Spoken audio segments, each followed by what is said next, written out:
नमस्ते। हमारे इस पाठ्यक्रम के 21वें सत्र में आप सबका स्वागत है। हम अष्टांग योग में 2 सप्ताह पहले प्रवेश कर चुके थे और पिछले सप्ताह हमने एक तरह से रिव्यू किया था, पुनरावलोकन, जिसमें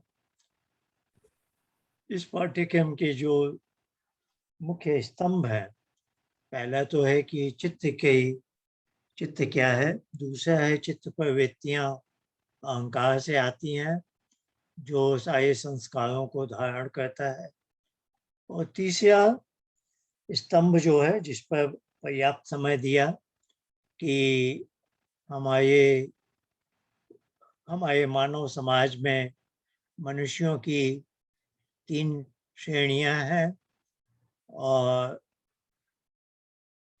उन 3 श्रेणियों के लिए महर्षि पतंजलि ने किस प्रकार से समग्रता से योग का उपदेश दिया है। तो यह जो इस पाठ्यक्रम का तीसरा स्तंभ है, इस पर हमने विशेष पर्याप्त चर्चा की थी पिछली बार।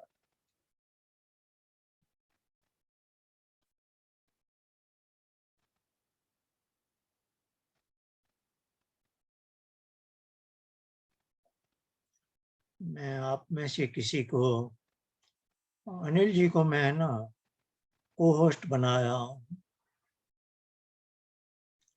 ताकि जी कोई वेटिंग रूम में आए तो आप उसे जरा देख लें। जी तो अनिल जी, मैंने आपको को होस्ट बनाया है। ठीक है। तो पिछले सप्ताह हमने ये देखा था कि 3 तरह के मनुष्यों की 3 श्रेणियां हैं, उसको कई दृष्टि से हम देख सकते हैं। और क्लेश की दृष्टि से देखें, जो कि पतंजलि की अवधारणा है, तो उत्तम श्रेणी के लोगों में क्लेश अत्यल्प मात्रा में है, मध्यम में कुछ अधिक मात्रा में है, और क्रिया योग के द्वारा उसको तनु किया जाता है, और फिर वह उत्तम श्रेणी का व्यक्ति के लिए समाधिपाद का योग का उपदेश है। अब जब हम अष्टांग योग की बात करें तो ये जो तीसरी श्रेणी है, मंद है, इसका क्लेश अधिक मात्रा में था, और क्लेश के वश में, जो कि अहंकार में धारण किया जाता है अहंकार के द्वारा, अब उस क्लेश ने इसके चित्त को भी, चित्त में अशुद्धि पैदा कर दी है, चित्त का चैत्य भी जैसे बदल दिया। तो इस तीसरी श्रेणी के व्यक्ति के लिए अष्टांग योग का उपदेश दिया जाए। इसको एक और हमने देखा ढंग, ये लोग सकाम कर्म करते हैं, लेकिन कभी कभी अधर्म का भी सहारा ले लेते हैं। तो वह जो अधर्म है वो क्या है, ये दुख से निवृत्त होने के लिए इनका क्या उपाय है, सुख को प्राप्त करना। और सुख को प्राप्त करने के अवसर पर यदि दूसरों को दुख दिया जा सकता है, दूसरों को दुख होता है, तो भी इनको कोई विशेष परेशानी नहीं है। तो ये तीसरी श्रेणी के लोग हैं। तो इसलिए अष्टांग योग में पहला अंग है यम, और यम है अहिंसा, सत्य, अस्तेय, ब्रह्मचर्य, अपरिग्रह। तो जो पहला ही अंग है यम, उसका भी पहला जो अंग है अहिंसा। तो तीसरी श्रेणी के मनुष्यों को पतंजलि का उपदेश है कि हिंसा मत करो, दूसरों को दुख मत दो। तो हमने पिछले सप्ताह, 2 सप्ताह पहले हमने अष्टांग योग का अध्ययन आरंभ कर दिया था। तो आज मैं योग दर्शन के वो सूत्र ले लूं।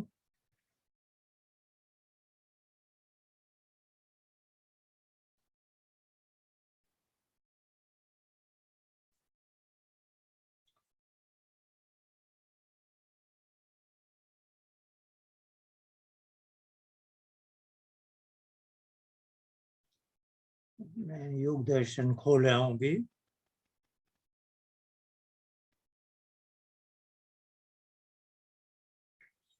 एक मिनट जो फिर से मैं शेयर करूँगा ताकि है ना दोनों चीज आ जाए, स्लाइड भी आ जाए और योग दर्शन भी आ जाए।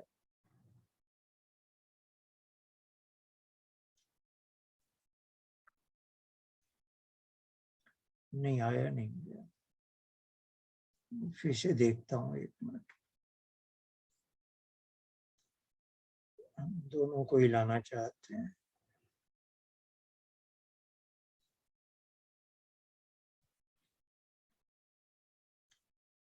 ये हो नहीं पाया, कोई बात नहीं, चलिए।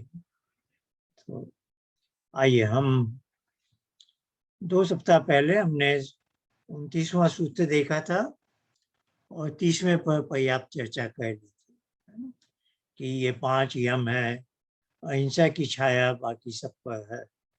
अब आज हम 31वां देखते हैं।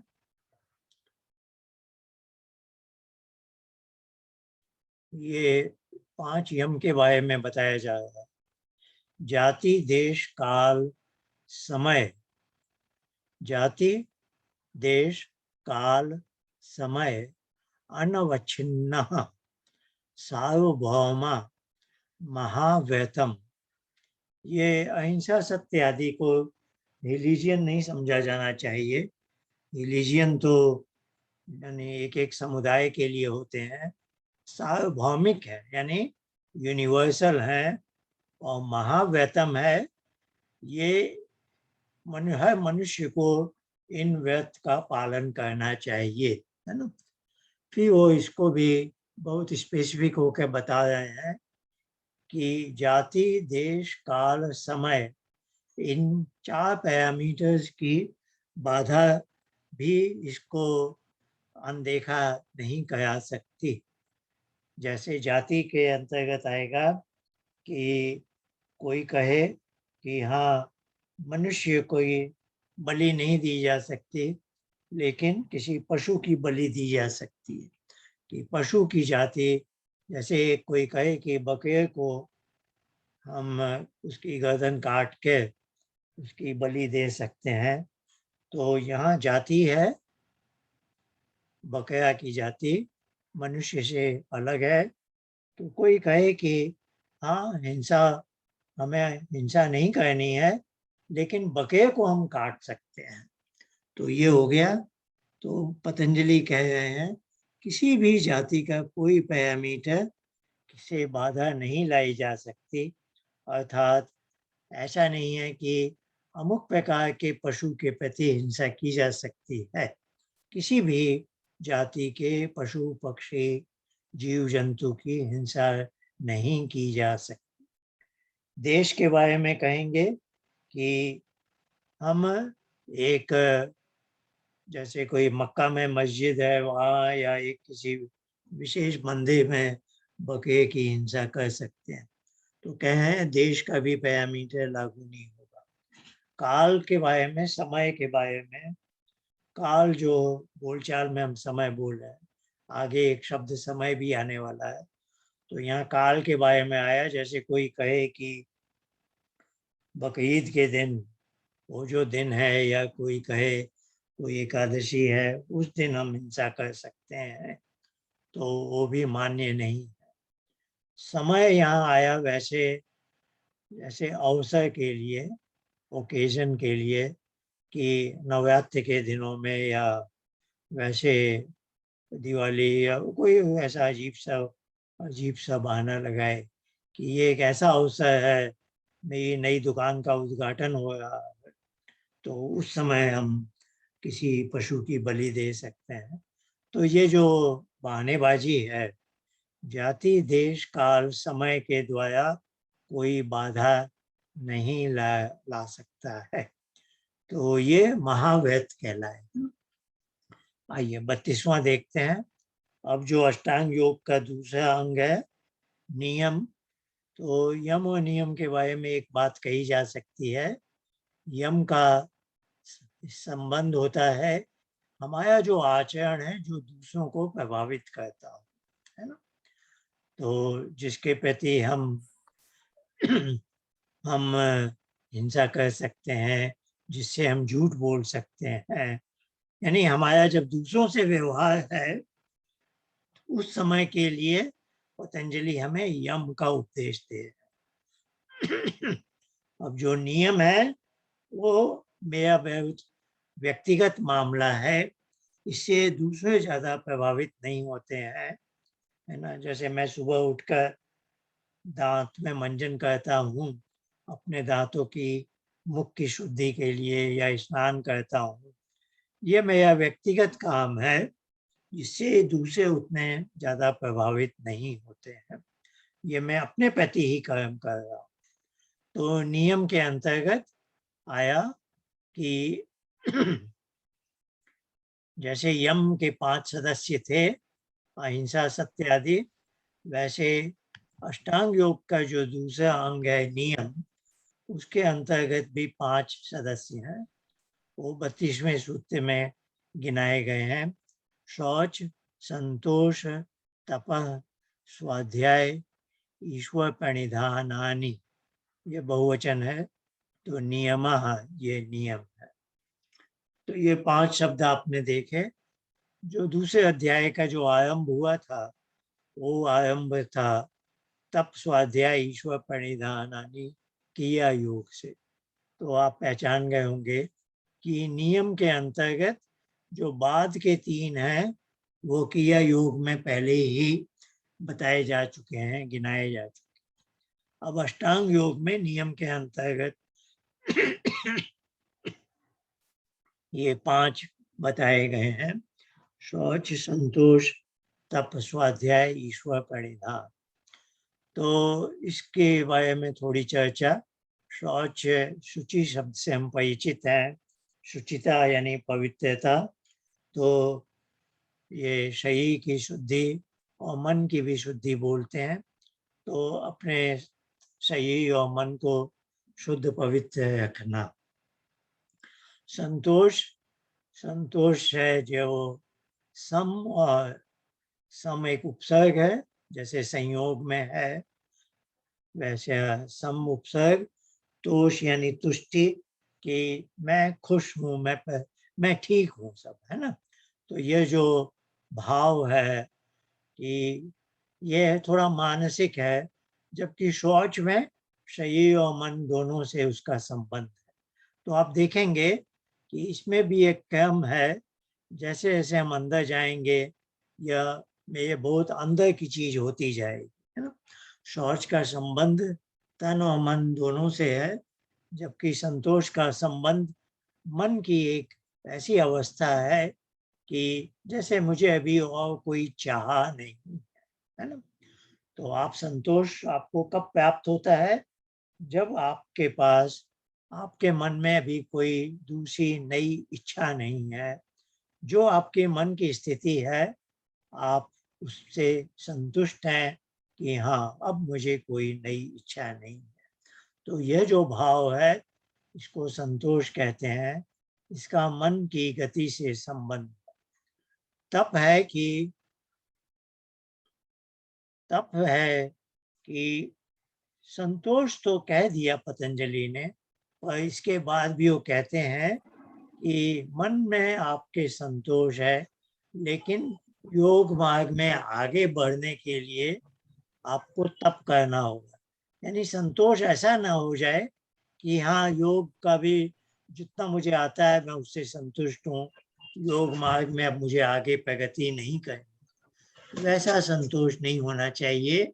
बाकी सब चीजों से आप संतुष्ट हैं, लेकिन हाँ, योग मार्ग पर आगे बढ़ने के लिए आप उत्सुक हैं। तो योग मार्ग पर जब आप आगे बढ़ रहे हैं, तो उसमें बहुत सारी विशेष बाहर की परिस्थितियां आती हैं। सर्दी है, गर्मी है, भूख है, प्यास है, ये जो बाहर के द्वंद्व हैं, वैसे उनको, उनका सामना करना और उनसे प्रभावित न होते हुए भी अपनी योग मार्ग में प्रगति करते रहना, इसको कहते हैं तप।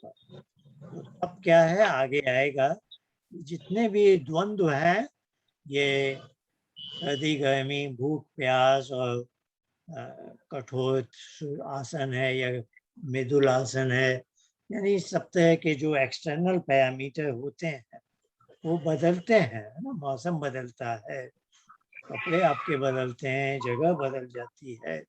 तो इसमें एक साधक बोल सकता है, ये तो मैं नई जगह आ गया, यहाँ मुझे अनुकूलता नहीं है ध्यान में बैठने की। तो ऐसा नहीं होना चाहिए। जिसे तपस्या करनी है वो इस तरह की बहानेबाजी नहीं करता है, वो हर परिस्थिति में आगे बढ़ने की यत्न करता है। उसको कहते हैं तप।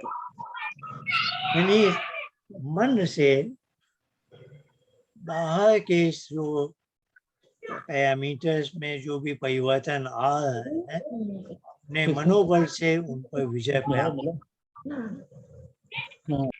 एक मिनट में, किसी का कोई म्यूट पर नहीं है, हाँ म्यूट पर हो जाएगा। तो हमने चर्चा कर ली शौच, संतोष, तप की बात हम पहले भी कर चुके हैं। स्वाध्याय कि अब हम गृहस्थ आश्रम में हैं तो कर्म की प्रधानता है, लेकिन फिर भी 8 घंटे 10-12 घंटे हम कर्म करते हैं घर में या व्यापार में या ऑफिस में, लेकिन 1-2 घंटा स्वाध्याय भी करना चाहिए। और स्वाध्याय कैसा कि योग मार्ग जो अपवर्ग की ओर ले जाता है, मोक्ष मार्ग की ओर ले जाता है, उसका जो साहित्य है उसका स्वाध्याय करना चाहिए। तो स्वाध्याय से भी जो ज्ञान प्राप्ति है उसका विज्ञानमय कोश से संबंध है। तब का संबंध मनोमय कोश से था, और ईश्वर प्रणिधान तो एकदम ही आनंदमय कोश से संबंध रखता है कि आप पूरे ईश्वर के प्रति समर्पित है ना। तो आपके सारा दिनचर्या, आपके सारे कर्म ईश्वर को जब समर्पित हो जाते हैं तो आपने ईश्वर प्रणिधान को अपने जीवन में प्राप्त कर लिया। अब देखिए 30वें में यम बताए गए थे, तो 31वें में यम के बारे में विशेषता दी गई कि ये सार्वभौमिक है, महाव्रतम है। ऐसा नहीं है कि हिंदुओं के लिए है, मुसलमानों के लिए नहीं है, ये सबके लिए है, पतंजलि का ऐसा कहना। तो 31वें में यम के लिए विशेषता बता दी गई। 32वें में नियम गिनाए गए हैं। अब ये जो 2 सूत्र आ रहे हैं, 33वां और 34वां, ये दोनों यम और नियम दोनों पर लागू होते हैं। 33वां वो है वितर्क बाधने प्रतिपक्ष भावनम। तो वितर्क बाधने, तर्क से है ना हम सत्य को प्राप्त करना चाहते हैं। यहाँ वी उपसर्ग है, वी कभी कभी विशिष्टता के अर्थ में आता है और कभी कभी विपर्य, विलोम, उल्टे अर्थ में भी आता है। तो यहाँ विपर्य के अर्थ में आया है वितर्क, यानी जो तर्क हमें सत्य पर ले जाता है उससे उल्टा जो है वितर्क है। बाधने यानी वह उसकी बाधा उपस्थित हो जाए। तो जैसे अहिंसा और सत्य है, तो कभी कभी हमें ऐसा लगता है कि मैं समझिए अपने आयकर के लिए फॉर्म भर रहा हूँ, उसका पूरा लेखा जोखा, तो अपनी आय का विवरण थोड़ा कम बता दूं तो मुझे आयकर कम देना होगा, टैक्स कम लगेगा। तो एक झूठ बोलने का आकर्षण मन में कभी कभी उत्पन्न हो जाता है।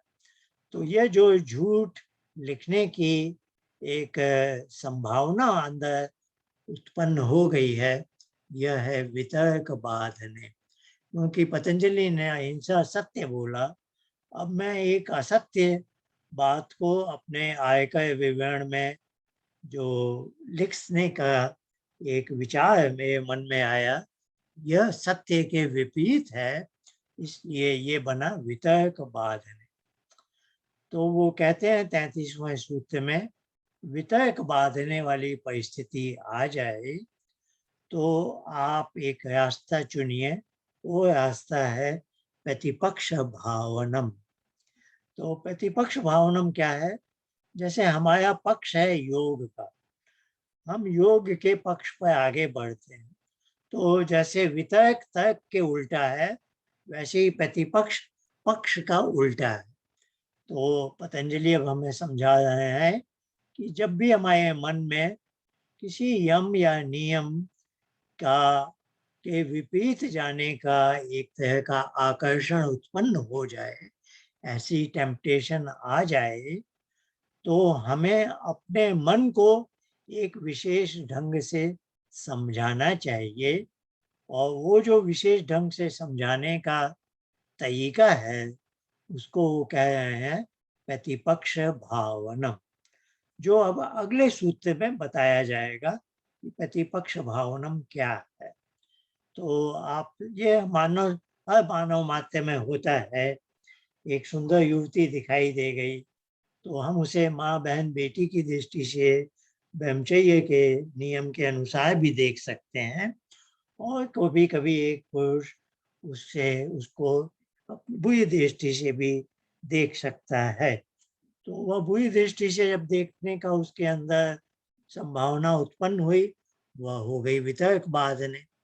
अब वो उसको कैसे झेलता है, उसके सामने समर्पण कर देता है और गलत काम कर बैठता है।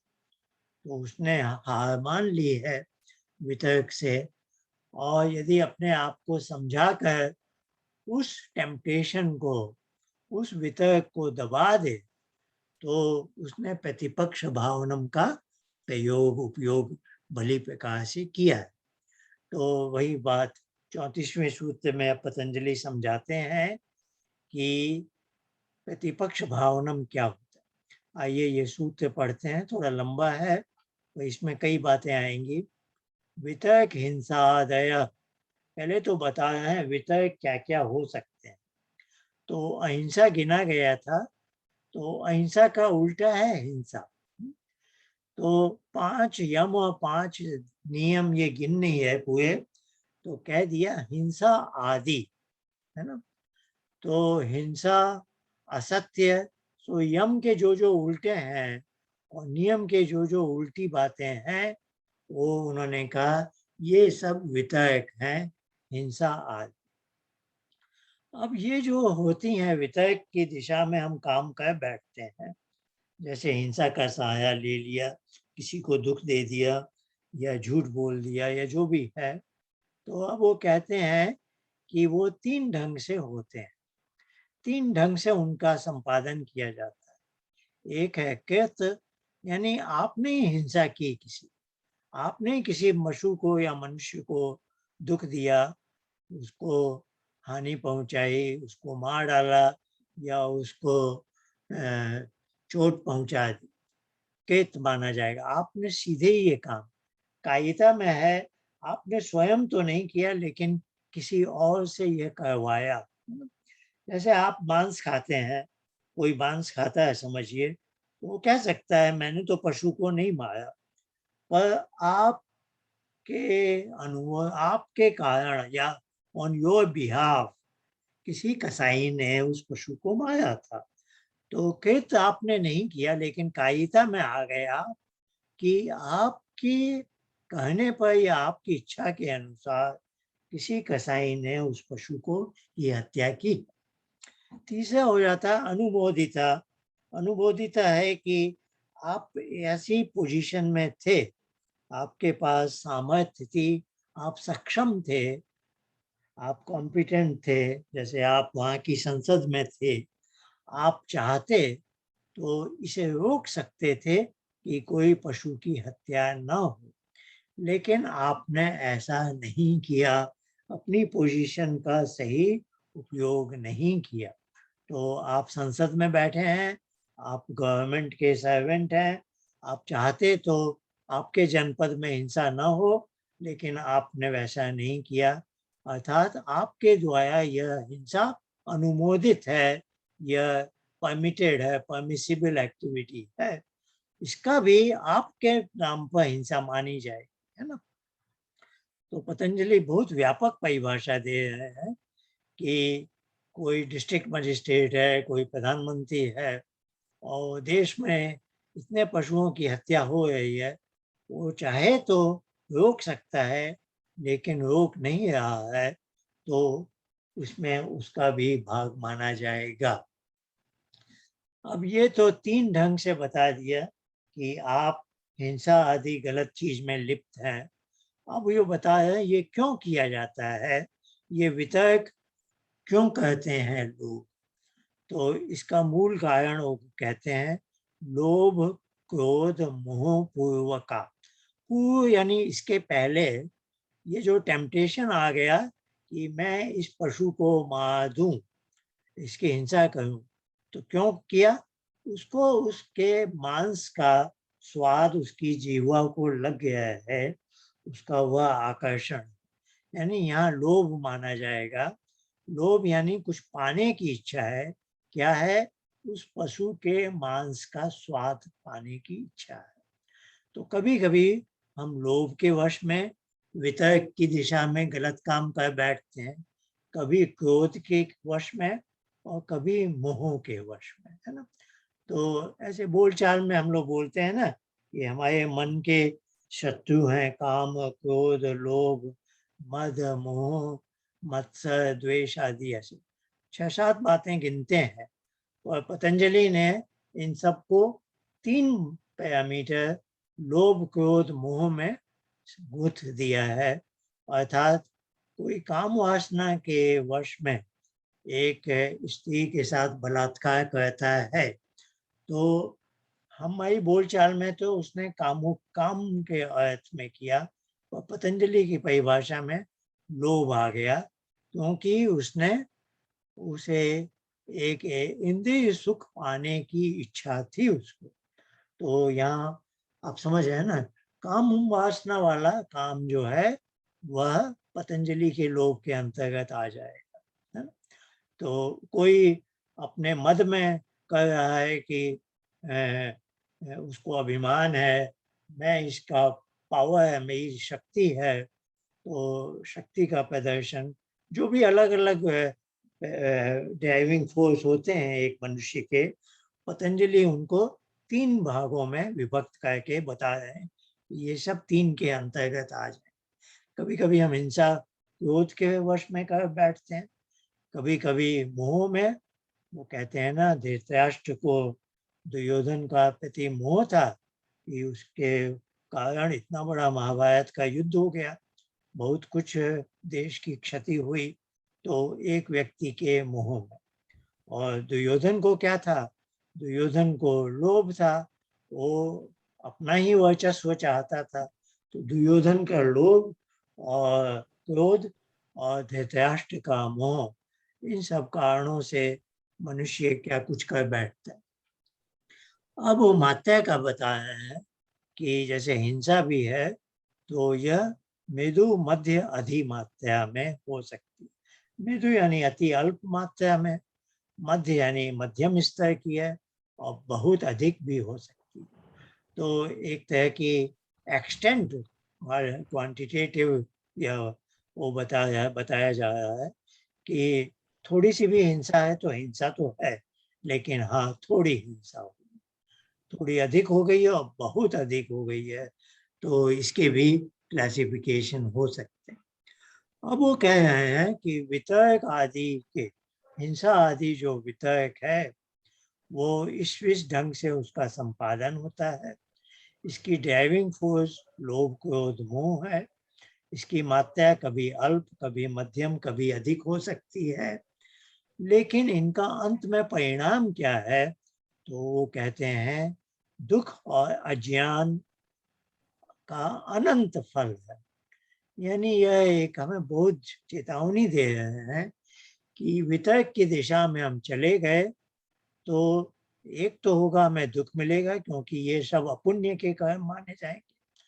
पुण्य कर्म से सुख मिलता है, अपुण्य से दुख मिलता है। तो साफ साफ कह रहे हैं इससे आपको दुख मिलेगा अंत में, और इससे अज्ञान भी, क्योंकि वो ये एक रास्ता ऐसा है कि अब आप अच्छे ज्ञान की तरफ नहीं जा रहे हैं, अब आपको अज्ञानी भाव, यानी दुष्ट ज्ञान आपके मन और मस्तिष्क पर छाया रहेगा, है ना। और बोल रहे हैं इसकी कोई सीमा नहीं है, ये अनंत हो जा सकता है, इसको इसकी कोई ऐसा नहीं है कि थोड़ी दूर पर जाकर अब आप रुक जाएंगे। ये एक ऐसी दिशा है कि अब उस दिशा में, जैसे अच्छी दिशा में भी, ज्ञान प्राप्ति की दिशा में भी आप कोई सीमा नहीं है, आप सर्वज्ञ तो हो नहीं सकते हैं, लेकिन उस दिशा में आप अंत तक, अंत है ही नहीं, अंतहीन यात्रा है। वैसे ही अज्ञान और दुख की भी दिशा में अंतहीन यात्रा है। अब वो कह रहे हैं कि इस तरह से अपने मन को समझाना कि वितर्क की दिशा के कारण किस प्रकार से किए जाते हैं, इनका कारण क्या है, इनकी मात्रा क्या है, इनका परिणाम क्या होगा, इस तरह से अपने आप को समझाना और अपने आप को रोक देना कि ये गलत दिशा में मैं आगे नहीं जाना चाहता हूँ, इस चीज को प्रतिपक्ष भावनम कहते हैं। तो आशा है 33 और 34 से आप समझ गए होंगे कि जब भी जीवन में कुछ आकर्षण और उसके वश में हम किसी यम या नियम के अंतर्गत किसी की तिलांजलि देने वाले हों, तो उस समय हमें अपने आप को यह समझाना चाहिए और रोक देना चाहिए कि हम इस दिशा में आगे न बढ़ें। नहीं तो परिणाम, जैसे आप देख रहे हैं ना, इस तरह के पाठ्यक्रम में कितने लोगों को रुचि है, बहुत कम लोगों को, है ना।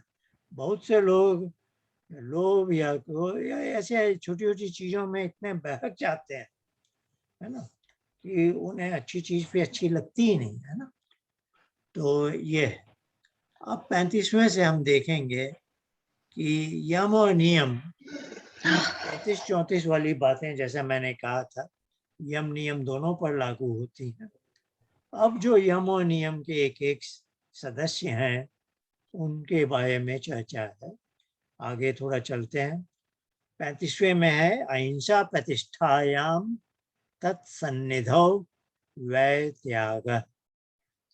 यदि आपने अहिंसा को अपने अंदर अच्छे ढंग से प्रतिष्ठित कर लिया है, तो इसका परिणाम अंत में यह होगा कि आपके अंदर किसी भी जीव जंतु प्राणी मात्र के प्रति वैर यानी शत्रुता का भाव नहीं आएगा, मित्रता का भाव आएगा, सब अपने लगेंगे।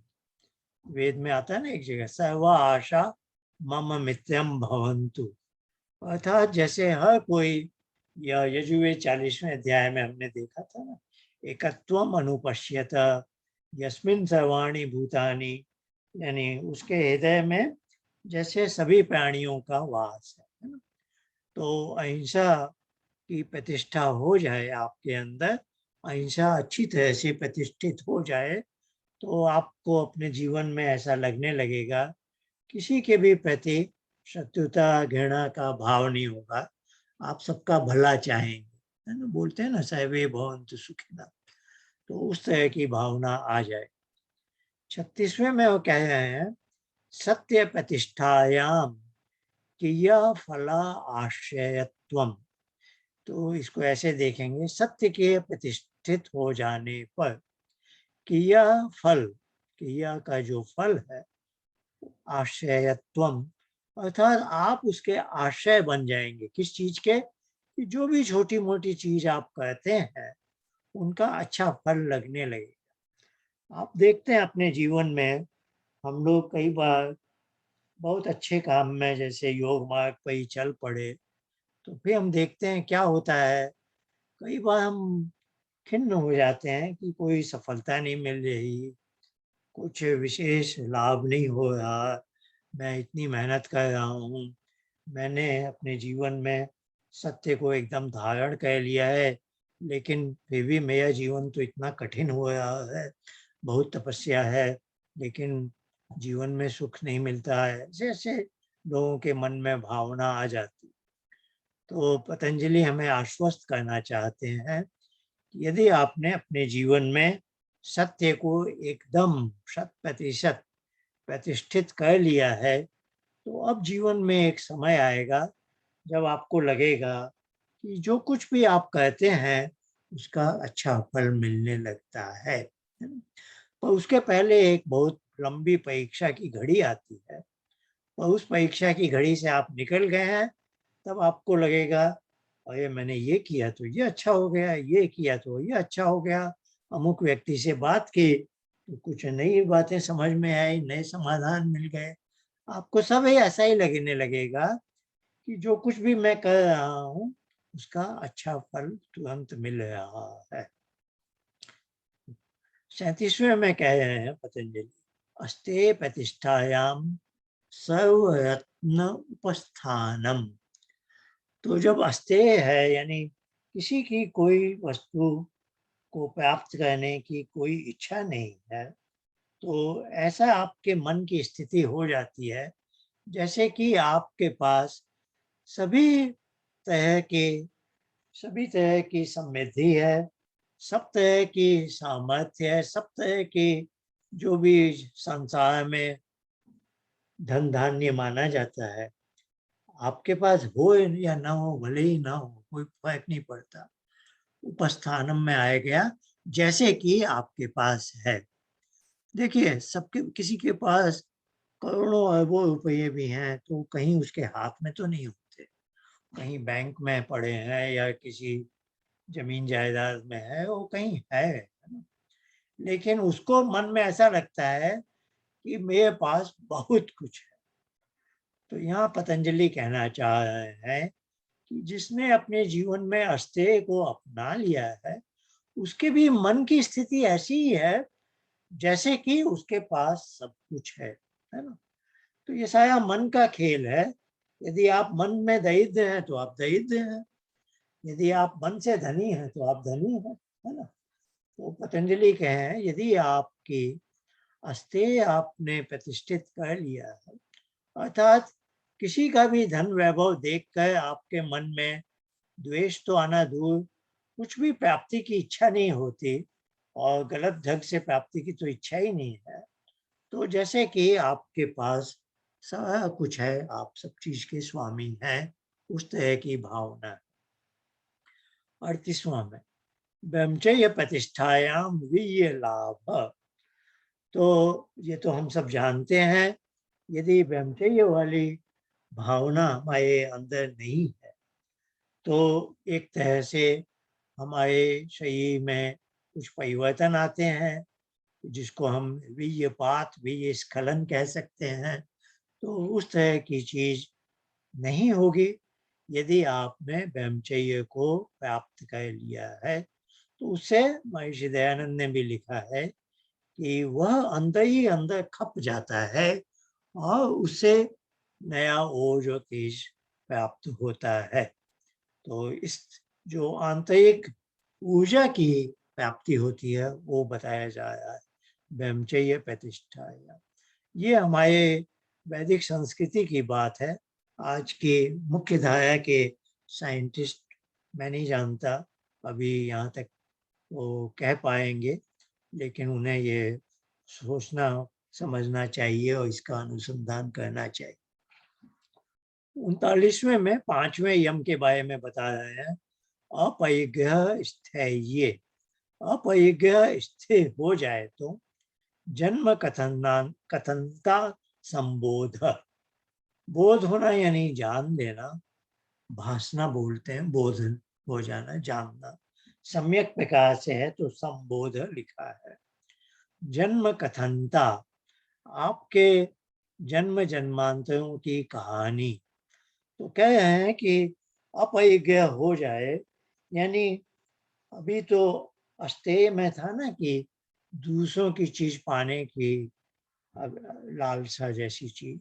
अपरिग्रह में है कि मुझे कुछ भी नहीं चाहिए, तो ना अच्छे ढंग से ना बुरे ढंग से तो सवाल ही नहीं उठता, बल्कि ईमानदारी से भी अब मुझे कुछ नहीं चाहिए। जैसे चाणक्य की कुटिया का वर्णन आता है ना कि दीवार पर कुछ नहीं है, नीचे बस एक चटाई है, एक कोने में कुछ पुस्तकें हैं, वो वहाँ का प्रधानमंत्री है लेकिन उसके पास उसे चीजें कुछ चाहिए ही नहीं, मतलब। तो जिसका अपयज्ञ इस तरह का है, यानी अब और कोई चीज उसे नहीं चाहिए, बहुत सीमित चीजें उसने रख ली है, उससे वो संतुष्ट है। तो अब उस व्यक्ति में उसको क्या है कि उसके मन की गति इधर उधर जा ही नहीं रही है, उसे कुछ पाने की इच्छा ही नहीं है। तो ऐसे व्यक्ति को किसी परिस्थिति में अपने पिछले जन्म का या पिछले से पिछले जन्म का कुछ उसको बोध हो जाता है। तो इससे उसको शिक्षा मिलती है कि इस जन्म में मेरे साथ क्या हो रहा है, शायद उसका पिछले जन्म की किसी चीजों से कोई संबंध है। तो जो योग मार्ग पे आगे चलते जाते हैं, थोड़ा उन्हें आभास होने लग जाता है कि इस समय मुझे इस जीवन में ये कठिनाई है या ये चीज आसान है, तो संभवतः पिछले जन्म में मेरे साथ ऐसा हुआ होगा, ऐसे ऐसे। अब नियमों की तरफ जाते हैं हम, थोड़ा एक दो सूत्र देख लेता हूँ। 41 तक जाते हैं, 42 संतोष का है, तो हम थोड़ा सुख दुख पर उस समय चर्चा कर लेंगे, क्योंकि सुख दुख की बात पहले भी उठी हुई है कि यह योग के संबंध में, कि यानी हर व्यक्ति अपना जीवन सुखमय चाहता है। तो ये वैदिक ऋषियों ने ऐसा कैसे कह दिया कि सुख को प्राप्त करना बहुत समझदारी की बात नहीं है। तो वो थोड़ा विचार हम अगले सप्ताह करेंगे। तो अभी आज 40 और 41, उसके बाद बहुत थोड़ा सा हम उपासना में बैठे। 40वां, शौचात स्वांग जुगुप्सा वय संसर्ग। यहाँ पद ऐसे हैं, शौचात, शौच से पंचमी है, स्वांग अपने अंग में, जुगुप्सा का भाव, जुगुप्सा है थोड़ा घृणा नहीं है, लेकिन जहाँ आकर्षण न हो, बल्कि मुझे थोड़ा डिस्गस्टिंग जैसा समझ लीजिए, जुगुप्सा। फिर है पयः, संगी संधि है, यहाँ विसर्ग संधि है, पयः असंसर्ग। संसर्ग यानी किसी के साथ होना, और लगा दिया है तो निषेध है। तो क्या कहना चाहे हैं, यदि मैंने नियम का जो प्रथम सदस्य था शौच, शौच को अपना लिया है, शौच का व्यवहार में पूरा उपयोग किया है, तो अपने ही शरीर के प्रति जुगुप्सा का भाव उत्पन्न हो जाता है। यानी इस शरीर में हम जानते हैं कि गंदगी होती है, मलमूत्र आदि, और इस शरीर से हमें जो उस तरह का मोह है, हम दर्पण में अपना मुखड़ा देखते हैं तो भूल जाते हैं, और अपने आप को बड़ा वैसे मैं कितना सुंदर हूँ, आकर्षक हूँ, ऐसी ऐसी भावना आ जाती है। तो दर्पण शब्द भी बड़ा अच्छा है, जैसे दर्प न, कि दर्पण में, दर्पण बोल रहा है कि दर्प न करो है ना, कि तुम अपना मुखड़ा देख रहे हो मैं अंदर, तो इससे अपने आप के अपने वाय में अभिमान में मत जाओ। तो ये दर्पण शब्द भी बड़ा विशेष है। तो मैं कह रहा था कि जिसने शौच को धारण कर लिया है, उसको अपने शरीर के प्रति एक आकर्षण तो नहीं, अपितु यह है कि अंत में क्या है, मोक्ष मार्ग में हम इस तन और मन दोनों के ही बंधन से दूर होना चाहते हैं। तो अपने तन के प्रति भी विशेष आकर्षण होना अच्छा नहीं है। तो पतंजलि का कहना है कि एक तरह का जुगुप्सा का भाव हो, और फिर यह दूसरे लोगों के साथ, क्योंकि दूसरे मनुष्य जैसे एक पुरुष के लिए स्त्री के प्रति का भाव है, तो वह आगे सोचेगा कि उसका शरीर भी तो ऐसा ही है, भले ही एक रूपवती स्त्री बहुत आकर्षक लगती हो, पर असल में तो अंत में तो कहानी वही है कि हर मनुष्य का शरीर गंदगी का भंडार है। तो वो कह रहे हैं कि शौच को यदि आपने अच्छी तरह से अपना लिया है, तो अपने अंग के प्रति जुगुप्सा और दूसरों के प्रति संसर्ग की भावना, कि मैं उसके शरीर से के निकट जाऊं, तो निकट जाने की भावना का विपरीत यानी निकट जाने की अभिलाषा का नहीं होना। तो पय असंसर्ग का अर्थ होगा कि किसी दूसरे के शरीर के प्रति आकृष्ट न होना, है ना। तो यह उन्होंने कहा है शौच से ये लाभ होंगे। शौच के बारे में एक सूत्र और है, तो 41वां देखेंगे। तो शौच से ये जो लाभ बता दिया, तो अब इसके कंसिक्वेंस में क्या होगा वो 41वें सूत्र में बता रहे हैं कि सत्व की शुद्धि, क्योंकि आप जानते हैं यह एक बहुत बड़ा कारण है मानव समाज में समस्या पैदा करने का। एक स्त्री के प्रति पुरुषों में आकर्षण और कभी-कभी स्त्री का किसी पुरुष के प्रति आकर्षण। तो यह जो एक चीज मानव समाज में आ जाती है, उसके कारण बड़े-बड़े युद्ध भी हुए हैं और रोज अखबार में समाचार पत्र या दूसरे माध्यमों से हमें पता चलता है कितनी कुछ घटनाएं जो नहीं होनी चाहिए थी वो होती हैं।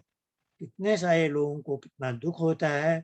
यह एक बहुत बड़ा कारण है जिसके कारण समाज में विषमता आती है और दुख का सागर उत्पन्न हो जाता है।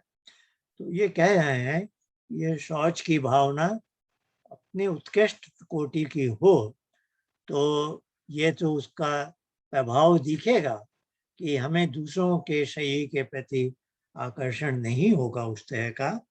लेकिन इसका अब योग मार्ग पर इसका और भी प्रभाव है, वह 41वें सूत्र में बताया।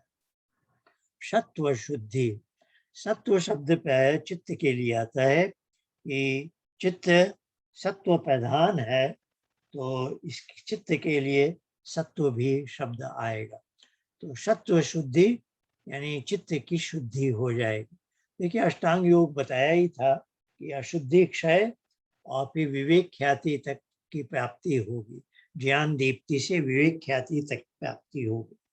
तो अशुद्धि क्षय के लिए बताए हैं कि ये एक बहुत बड़ा माध्यम बन सकता है कि अपने अंदर ये भावना लाना कि दूसरे मनुष्य के शरीरों के प्रति आकर्षण न हो।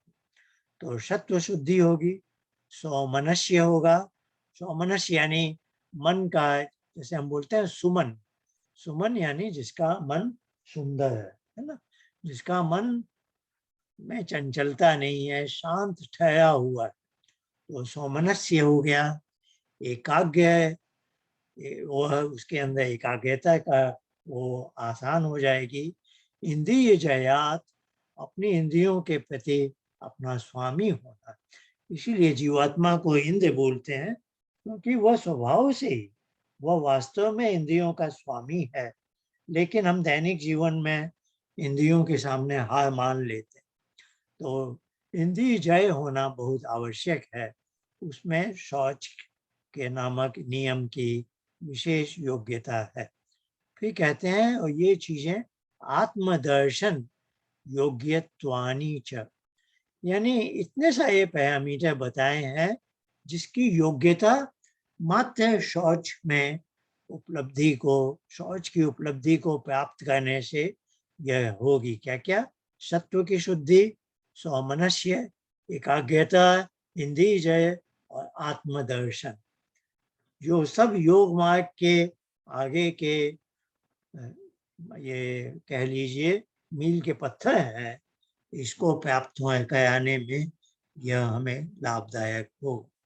तो आइए आज तक का हमने ये योग दर्शन का द्वितीय अध्याय का 41वां किया।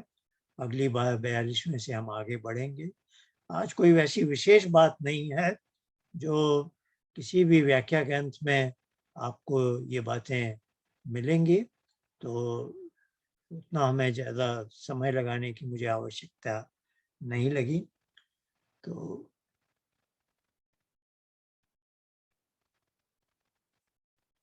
आज की ये, आज हम 33-34 तक जा चुके हैं।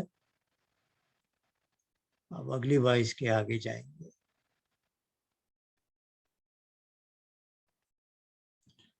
ये समय थोड़ा कम क्यों है, मैं 10 मिनट का टाइमर लगाता हूँ।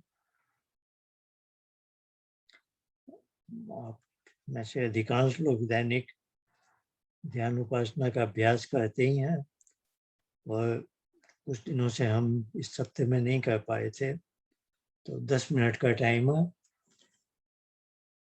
आप जानते ही हैं हमारा लक्ष्य है सुषुप्ति जैसी मन की रिक्त अवस्था को प्राप्त करना।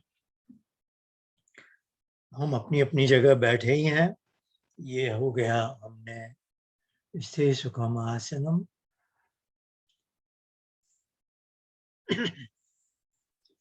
चेहरे पर एक प्रसन्नता, संतोष का भाव, एक हल्की सी मुस्कान। अब हम प्राणायाम के अंतर्गत 3 सामान्य प्राणायाम करेंगे, केवल रेचक और पूरक वाला। सांस को बाहर फेंकें,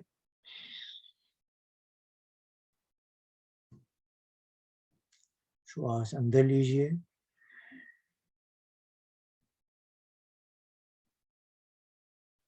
दूसरा श्वास बाहर फेंकिए,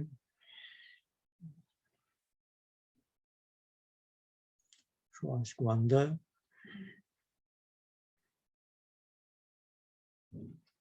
तीसरा अंतिम श्वास को बाहर।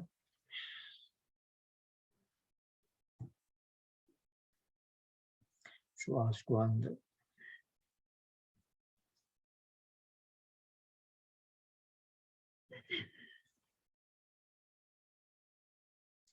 ये हुआ प्राणायाम।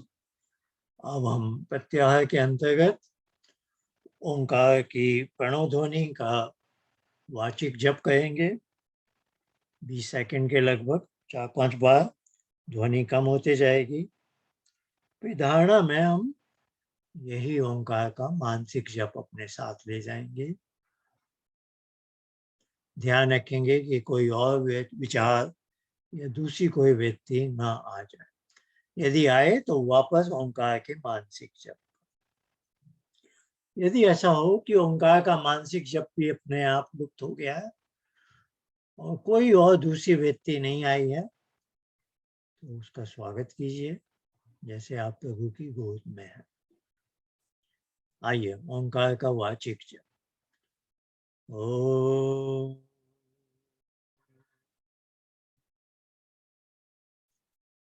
ओम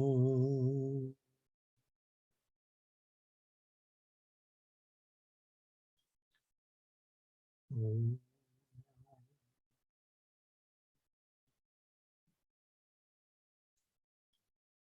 ओम।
आइए अब हम प्रश्नोत्तर काल में प्रवेश कर सकते हैं।